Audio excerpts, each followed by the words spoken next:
निशा काम निपटाकर बैठी ही थी कि फोन की घंटी बजने लगी। मेरठ से विमला चाची का फोन था।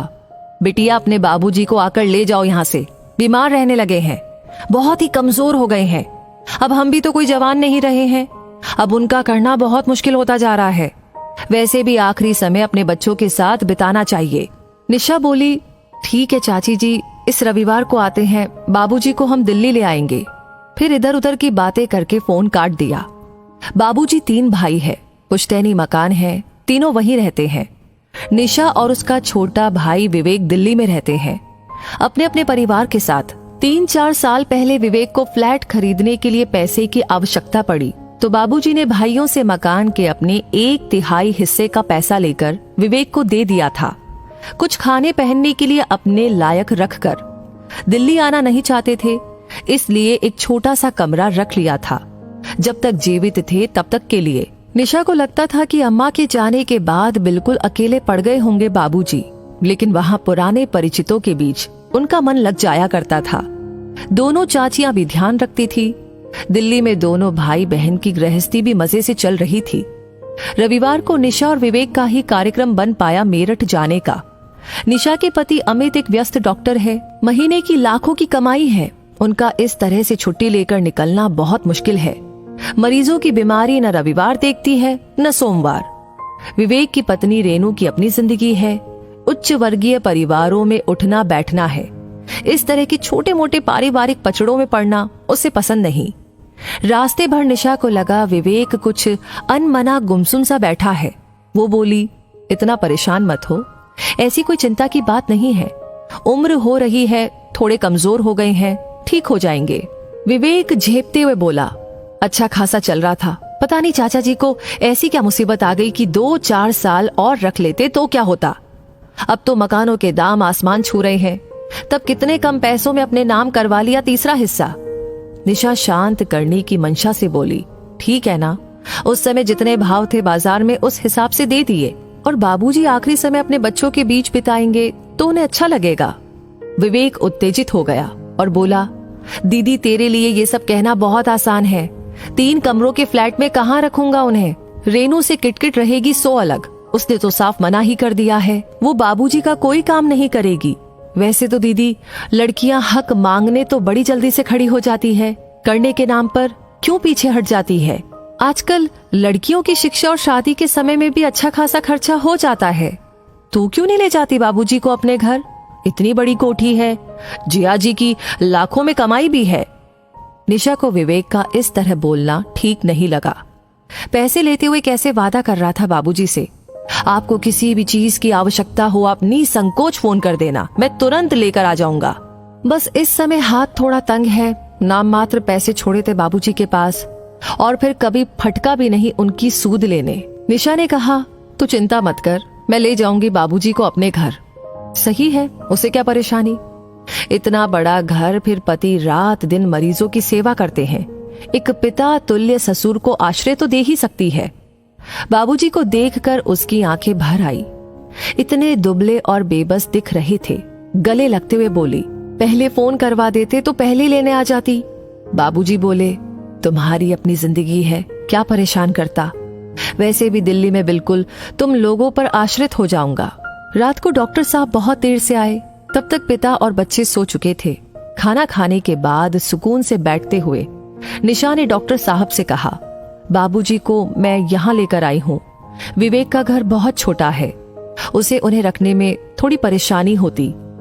अमित के एकदम तेवर बदल गए। वो सख्त लहजे में बोला, यहाँ ले आई हो से क्या मतलब है तुम्हारा, तुम्हारे पिताजी तुम्हारे भाई की जिम्मेदारी है। मैंने बड़ा घर वृद्धाश्रम खोलने के लिए नहीं लिया था, अपने रहने के लिए लिया है। जायदाद के पैसे हड़पते हुए नहीं सोचा था साले साहब ने कि पिता की करनी भी पड़ेगी। रात दिन मेहनत करके पैसे कमाता हूँ, फालतू लुटाने के लिए नहीं है मेरे पास। पति के इस रूप से अनभिज्ञ थी निशा। रात दिन मरीजों की सेवा करते हो, मेरे पिता के लिए क्या आपके घर और दिल में इतना सा स्थान भी नहीं है। अमित के चेहरे की नसें तनी हुई थी। वो लगभग चीखते हुए बोला, मरीज बीमार पड़ता है, पैसे देता है ठीक होने के लिए, मैं इलाज करता हूँ, पैसे लेता हूँ, ये व्यापारिक समझौता है, इसमें सेवा जैसा कुछ नहीं है, ये मेरा काम है, मेरी रोजी रोटी है। बेहतर होगा तुम 1-2 दिन में अपने पिता को विवेक के घर छोड़ आओ।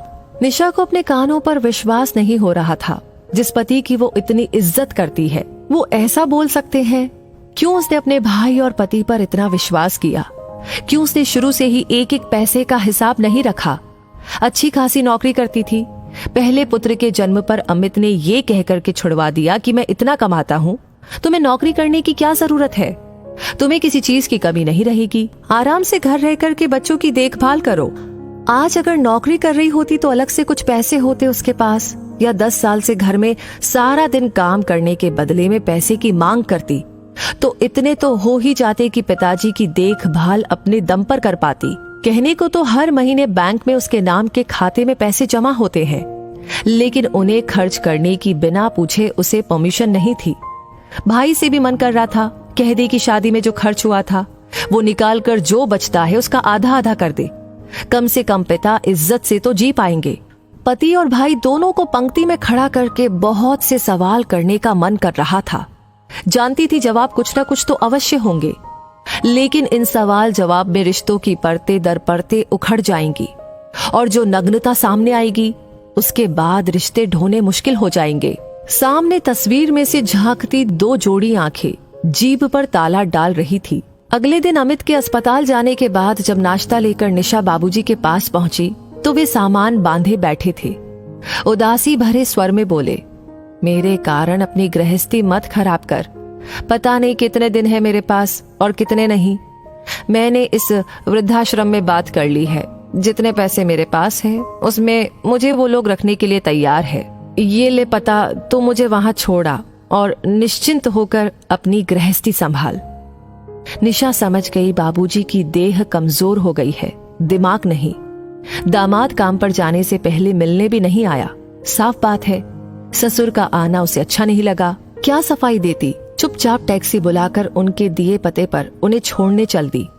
नजरें नहीं मिला पा रही थी, ना ही कुछ बोलते बन रहा था। बाबूजी ने ही उसका हाथ दबाते हुए कहा, परेशान मत हो बिटिया, परिस्थितियों पर कब हमारा बस चलता है। मैं यहाँ अपने हम उम्र लोगों के बीच खुश रहूंगा। 3 दिन हो गए थे बाबूजी को वृद्धाश्रम छोड़कर आए हुए। निशा का ना किसी से बोलने का मन कर रहा था और ना ही कुछ खाने का। फोन करके पूछने की भी हिम्मत नहीं हो रही थी कि वो कैसे है।